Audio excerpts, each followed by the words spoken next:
नमस्कार, भक्ति व्रत कथा चैनल पर आपका स्वागत है। आज के इस वीडियो में हम प्रदोष व्रत कब रखा जाएगा, प्रदोष व्रत का महात्म्य और कथा को सुनेंगे। अगर आपको मेरा ये वीडियो पसंद आए तो भक्ति व्रत कथा चैनल को सब्सक्राइब करें और बेल आइकन को दबाएं। कार्तिक मास के कृष्ण पक्ष की त्रयोदशी तिथि प्रदोष व्रत 10 नवंबर 2023 को रखा जाएगा। इस दिन शुक्र प्रदोष व्रत है। सौभाग्य और स्त्री की समृद्धि के लिए शुक्र प्रदोष व्रत रखा जाता है। त्रयोदशी अर्थात प्रदोष व्रत करने वाले मनुष्य सदा सुखी रहता है। इसके संपूर्ण पापों का नाश इस व्रत से हो जाता है। इस व्रत के करने से विधवा स्त्रियों को अधर्म से ग्लानि होती है और सुहागन नारियों का सुहाग सदा अटल रहता है। बंदी कारागार से छूट जाता है। जो स्त्री पुरुष जिस कामना को लेकर इस व्रत को करते हैं, उनकी सभी कामनाएं कैलाशपति शंकर जी पूरी करते हैं। सूत जी कहते हैं, त्रयोदशी का व्रत करने वाले को 100 गौ दान का फल प्राप्त होता है और इस व्रत को जो विधि विधान और तन मन धन से करता है, उसके सभी दुख दूर हो जाते हैं। आइए अब हम शुक्र त्रयोदशी व्रत की कथा को सुनते हैं। शुक्रवार त्रयोदशी प्रदोष व्रत पूजा विधि सोम प्रदोष के समान ही है। उसमें सफेद रंग तथा खीर जैसे पदार्थ का ही सेवन करने का महत्व होता है।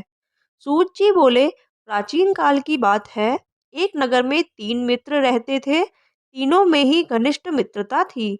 उनमें से एक राजकुमार का पुत्र, दूसरा ब्राह्मण का पुत्र और तीसरा सेठ का पुत्र था। राजकुमार व ब्राह्मण पुत्र का विवाह हो चुका था। सेठ के पुत्र का विवाह के बाद गोना नहीं हुआ था। एक दिन तीनों मित्र आपस में स्त्रियों की चर्चा कर रहे थे। ब्राह्मण पुत्र ने नारियों की प्रशंसा करते हुए कहा कि नारीहीन घर भूतों का डेरा होता है। सेठ पुत्र ने जब यह वचन सुनकर अपनी पत्नी लाने का तुरंत निश्चय किया। सेठ पुत्र अपने घर गया और अपने माता पिता को अपना निश्चय बताया। उन्होंने बेटे से कहा कि शुक्र देवता डूबे हुए हैं। इन दिनों बहू बेटियों को उनके घर से विदा कराकर लाना शुभ नहीं है, अतः शुक्रोदय के बाद तुम अपनी पत्नी को विदा करा लाना। सेठ के पुत्र ने अपने माता पिता की बात नहीं मानी और वह अपने ससुराल जा पहुंचा। सास ससुर ने भी उसे बहुत समझाने की कोशिश की, किंतु वह नहीं माना और अंत में विवश होकर उन्होंने अपनी कन्या को विदा कर दिया। ससुराल से विदा होकर पति पत्नी नगर से बाहर निकले ही थे कि उनकी बैलगाड़ी का पहिया टूट गया और एक बैल की टांग भी टूट गई, जिससे उन दोनों को काफी चोटें आई। सेठ के पुत्र ने आगे चलने का प्रयास जारी रखा।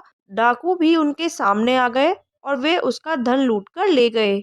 सेठ का पुत्र पत्नी सहित रोता पीटता अपने घर पर पहुंचा और जाते ही उसे सांप ने डस लिया।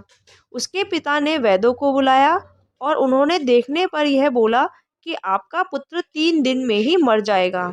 उसी समय इस घटना का पता ब्राह्मण पुत्र को लगा, तो उसने सेठ से कहा कि आप अपने लड़के को पत्नी सहित बहू के घर वापस भेज दो और शुक्र प्रदोष का व्रत रखो। यह सारी बाधाएं इसीलिए आई है कि आपका पुत्र शुक्र अस्त में अपनी पत्नी को विदा करके लेकर आया है। यदि वह वहां पहुंच जाएगा तो बच जाएगा। सेठ को ब्राह्मण पुत्र की बात सही लगी और उसने अपनी बहू और पुत्र को वापस लौटा दिया। वहां पहुंचते ही सेठ पुत्र की हालत ठीक होने लगी और शुक्र प्रदोष के प्रभाव से वह ठीक होने लगा। तत्पश्चात उन्होंने शेष जीवन सुख पूर्वक आनंद से व्यतीत किया और अंत में वह पति पत्नी दोनों स्वर्ग को गए। धन्यवाद।